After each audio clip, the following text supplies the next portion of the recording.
So we talked a lot about, mostly when it comes to challenges working another investigator. Again, I want to cap off by saying the advantages certainly outweigh the challenges, but we have to talk about the challenges. Everybody has to be aware of those challenges and work through them to the benefit of our clients, to the benefit of your development as an investigator. And, lots of advantages. We talked a lot about advantages. We talked some about challenges. Just want to recap on the challenges. Communication, it comes down to communication at the end of the day. If you can't communicate, meaning your technology, you don't have batteries, your equipment's not working, you can't communicate, then your ability to perform is done. You're done. And someone's just going to treat it like a single person surveillance.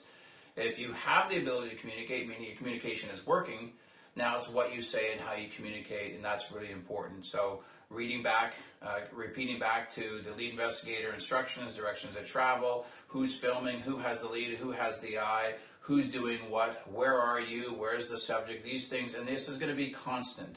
So be prepared to be exhausted, more so than working by yourself at the end of a day, because the communication, it never stops. And even when you're not active on a subject and you're static and you're mobile and you're waiting for some activity from a subject to even leave their home, you're still communicating about potentials of vehicles. You're still communicating about neighbors. You're still communicating about the environment. You're still communicating about the fact that this garbage truck is about to come up behind your partner and block them in.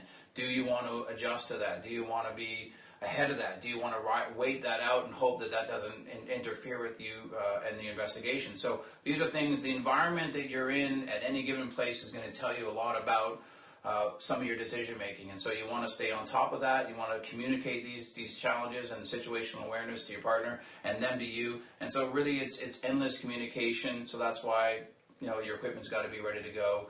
You got to be top of your game, and you got to be willing to adjust to whatever. But at the end of the day, you got to be able to communicate.